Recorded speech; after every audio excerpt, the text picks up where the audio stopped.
Gal aš pradėsiu nuo klausimo tokio, kuris man įdomu, kaip aš pats esu teatrologas, tai kaip teatrologai ir teatro kritikai žiūri spektaklius. Jūs esate psichoterapeutas. Kaip psichoterapeutai žiūri tokius spektaklius, tokius, kokį matėme šiandien, kuris visas susideda iš daugybės, pavadinkim, kabutėse atvejų.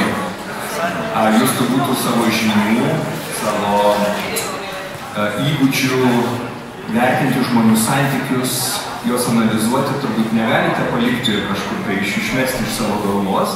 Ar žiūrėdamas šios spektaklius, jūs kaip matote tokius atvejus žmonių ir galvojate, čia tas atvejis, čia ta liga, arba čia ta iliuzija, kurią visi žinom.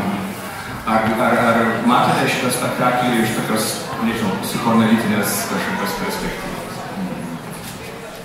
Dėkui labai, kad pakvietėt ir aš labai džiaugiuosi, kad kažkas dar klauso manęs dėl to, kad jie patirs mažiau rizikos.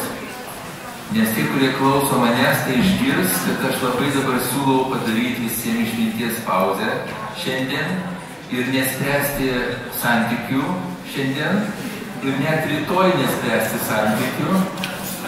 Ir įskaitant santykiai su savo partneriais, su savo draugais, su savim pačiais net nespręsti ir truputį palikti sąmoningumui šiek tiek vietos. Ir man tie filmuotojai, aš nežinau, ką jie atstovavo būtent spektaklį, bet man jie kažką atstovavo apie kažkokį savęs stebėjimą. Ir tai būtent yra mūsų sąmoningumo galimybė. Ne tik tai būti savo gyvenimo aktoriais, bet ir savo gyvenimo stebėtojais. O tas, kas nori dar būti savo gyvenimo scenarijos autoriais ir režisieriais, tai mes negalim 100% būti savo scenarijos autorius, nes už mūsų jau kai kas yra nusprendęs. Tai ir mūsų tėvai, protėviai, gamta ir taip toliau, aukštesnėsios jėgos, bet mes galim dalinai stengtis būti savo gyvenimo scenarijus. O aš šitą būtent meistriškai atliktą kūrinį aš žiūrėjau irgi dvigubai. Aš žiūrėjau kaip žmogus ir žiūrėjau kaip būtent specialistas, kuris tikrai žino, kad tai, ko žmonėms labai reikia, tai meilės. Tik tai visi tą meilę supranta labai skirtingai. Tai čia mes matėme, nežinau, 20 ar kiek scenų, bet žiūrė šimtai scenų gyvenime, kur būtent pasireiškia tas meilės poreikis, nemeilės, kančia. Ir mes tą matėm čia ir aš praktiškai daugybę kartų esu tą matęs gyvenime, laimiai daugumą atvejų su savo klientais, bet kai ką ir pats esu patyręs. Tai čia šitas spektaklis apie gyvenimą, apie gyvenimo istorijas ir visi mes turim ne vieną gyvenimo istoriją, mes turim daugybę fragmentų, kurie gali būti vertinti kaip būtent atskiros istorijos. Ačiū. Čia pokalbis jūsų, žinoma, tai kilstelėkit ranką, jeigu turite kokį nors klausimą. Tuo tarpu aš gal pratęsiu paklausdamas, kažkuriame epizode matėme kitą spėjų daktarą, turbūt galbūt psichiatrą, o galbūt ir psichoterapeutą su savo paciente. Ir jisai išsakė, čia turbūt gal aiškiausiai savo požiūrį į meilę, įvardino jį, tą meilės apibrėžimą savotišką pateikė, sakydamas, kad meilė yra tik tai tokia fantazija, kuri yra tik tai galvoje, nėra tokios tikrovės. Tai yra fantazija, kurią mes panaudojame, kad pridengtume galbūt žiauriai nepakeliamą tikrovę. Bet kaip ir visos fantazijos, ta meilė yra netvari, nes fantazijos išsisklaido, bet taip pat ji yra klaidinga. Tai yra, jie parodo tikrovės realaus vaizdo. Ir kaip jūs, ar jūs sutiktumėt su šito gydytoju, su to, ką jisai sako, tai pacientai, kurie akivaizdžiai skęsta iliuzijose, ar vis dėlto, ir aš spėju, didžioji dalis publikos pritartų, kad mes tai einam turbūt su ta mergina, kuri taip atkakliai sako, kad, žinai, kuri jaučia tą džiaugsmą, kuri galvoja, kad gyvenimas dabar tik prasidėjo su tuo užtelėjusiu laimės ir džiaugsmo pojūčiu. Šiek tiek noriu praplėsti jūsų mintį, tai mūsų visas gyvenimas yra iliuzija absoliuti, nes čia mes matėm vieną spektaklį. Jūs matote mus du, mes čia esame tokie tik tai du vienetai, sutinkat? Bet kai išeisite iš čia, jūs prisiminsite visai skirtingas istorijas ir prisiminsite mus visai skirtingai, ir tai, ką mes sakėm skirtingai, ir net kai kurie iš jūsų sakys tai, ko mes nesakėm, arba ko aš nesakiau, o kai kas iš jūsų sakys priešingai, negu kad aš sakiau. Ir labai ginčysis, kad Julius tą sakė, nors aš visiškai priešingai šitą sakiau. Tai mes nepažįstam realybės. Mes pažįstam jos interpretaciją tik tai realybės ir mūsų santykiai su jie visi mes taip pat, absoliučiai visi. O jeigu mes kalbam apie praeitį, tai iš viso mes galim tik tai kalbėti ne apie praeitį, bet apie praeities prisiminimą, o dar tiksliau apie praeities prisiminimo interpretaciją. Ir kai mes, va čia man buvo vienas labai toksai graži scena apie tas seseris. Apie tą praeitį ir atleidimą, neatleidimą, tuos įvykius, kurie buvo praeityje. Aš tiesiog kviečiu čia esančius ir kviečiu tuos, kurie klauso dabar, neprisirišti prie kitų žmonių buvusių versijų, tai vienas dalykas, ir neprisirišti prie savo pačių buvusių versijų. Nes jeigu mes turėjom kažką tai praeityje, net jeigu ta praeitis buvo prieš šitą spektaklį, po šito spektaklio mes galim būti jau truputį kitokie, jeigu mes mokomės, jeigu mes esam atviri patirčiai. Ir dar kartą vienas dalykas, jeigu mes esam sąmoningi. Mes negalim būti 100% sąmoningi, bet jeigu mes siekiam būti sąmoningais, tiek, kiek mums leidžia aplinkybės, mes nuolat atsinaujinam, mes nuolat atnaujinam savo pačių versiją. Ir dėl to mes yra neišmintinga, mielieji, pykti ant kito žmogaus buvusios versijos ir tada mes nukreipiam savo jausmus į tą buvusią versiją ir mes nepamatom čia esančio žmogaus. Ir neišmintinga pykti ant savo pačių buvusios versijos. Už tai, kad mes tada pradam santykį su tuo, kas mes esam dabar ir susijungiam, prisirišam prie tos savo buvusios versijos. Tai aš kviečiu ir siūlau mokytis iki paskutinės gyvenimo dienos ir aš sakau visada, kad galutinį egzaminą mes laikom paskutinėmis valandomis ir paskutinėmis minutėmis. Ir dar niekad nėra vėlu nieko tame tarpe atsiverti meiliai, niekad nėra vėlu.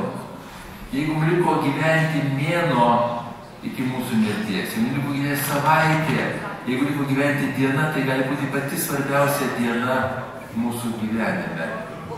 Ir gali neatpirkti tarsi visą mūsų buvusį gyvenimą, kad ir kiek metų jisai netruktų.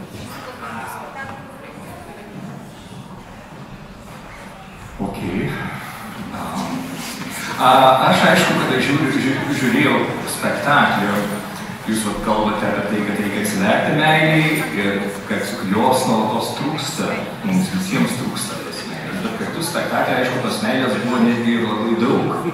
Jinai buvo tokia kaip vis periodiškai į žmonių gyvenimus įsiveržiantis toks chaosas. Jau atrodo tas gyvenimas susitvarkė, jau viskas susidėliojo, tai dabar jau tik tai gyventi ir staiga kažkoks vyras išdygsta su raktu nuo tavo buto ir nuo tavo žmonos širdies, pavyzdžiui. All of a sudden. Arba kažkoks tai miręs vaiduoklis atsiranda ir tu įsivaizduoji, kad tai žmonai tas vaiduoklis visuomet bus pirmas tavo žmono, tu būsi visą laiką dėja antras. Ir ta meilė visuomet kažkur tai, tas chaosas įsiveržia į tavo gyvenimą ir jį sugriauna arba jį kažkaip pakeičia. Tai ar mes turėtume paklusti tam chaosui? Ar vis dėlto turėtume jam kažkaip priešintis tai nenuspėjamai meilei, kuri gali gimti bet kur, bet kam, tiesiog einant gatvėje. Aš netikiu vienu žodžiu meilė, netikiu šituo terminu, nežinau, kad jis atspindi tik tai kažkokią tai vieną dalį, vieną versiją. Nes jeigu mes šnekėsime apie meilę tarp romantinių partnerių, tai apima aistrą, apima intimumą, artumą, apima įsipareigojimą, prisirišimą. Tai daug labai komponentų. Ir apie tai nieks nekalba, bet apima sąmoningumą.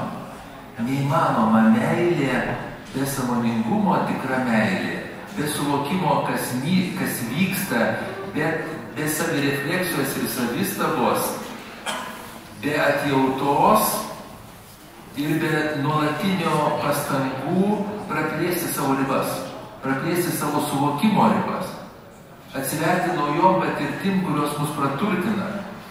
Meilė mus praturtina tik tai tiek, kiek mes galim atsiverti jos turtams.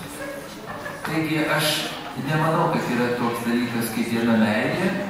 Aš manau, kad yra daugybė versijų, daugybė, sakyčiau, kelių į meilę nečipėti.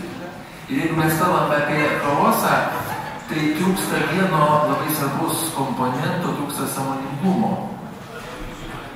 Ir kad mes pasiduodame, mes tada įsimtus pradedam vadinti meilę, mes geismą pradedam vadinti meilę, aistrą mes pradedam vadinti meilę, vėlgi čia meilė.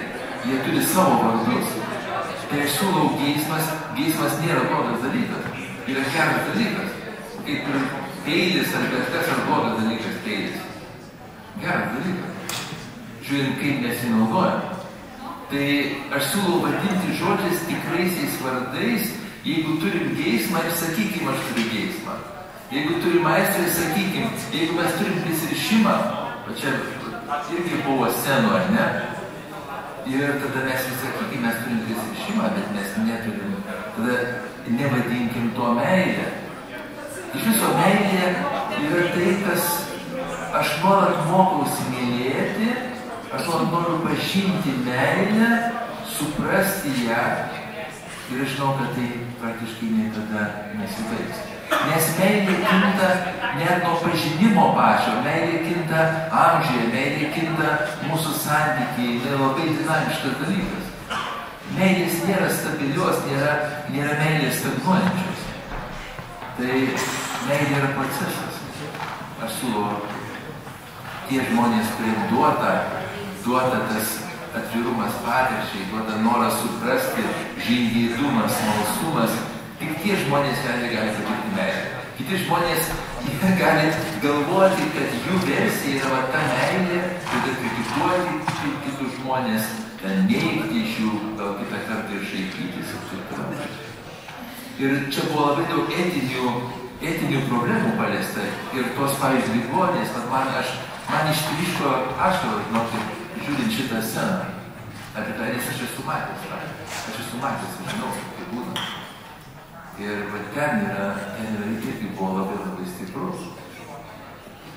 Ir tada mes tikrai galim kartais pasiklausti, kas yra meilė ir mūsų versija, ir to žmogaus versija, kuri apdovanota, kuri pribrendo kažkokiai tai dovanai, kurią jinai gavo, ją tą dovaną interpretavo savotiškai, ne? Ir tada jinai nori atsiverti, nenori tą dovaną priimti, nenori tą dovaną naudoti.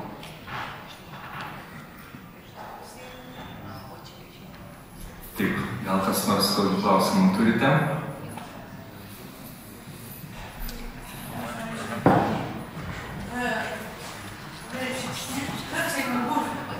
Režisieriui pavyko perteikti iš tikrųjų tas tendencijas, kurios šiandien mus kiekvieną dieną susiduriam. Mes pamatėm labai daug scenų, kurios sujaudina mūsų gyvenimą. Iš tiesų noriu paklausti, kodėl, nebūtina galbūt spektaklio, bet kodėl mūsų tendencijos meilė parodoma daugiau skausmo, daugiau įtampos. Jūs paminėjote vieną kartą chaoso. Čia nebuvo daug chaoso scenose, koks yra gyvenimas. Ką mums reikia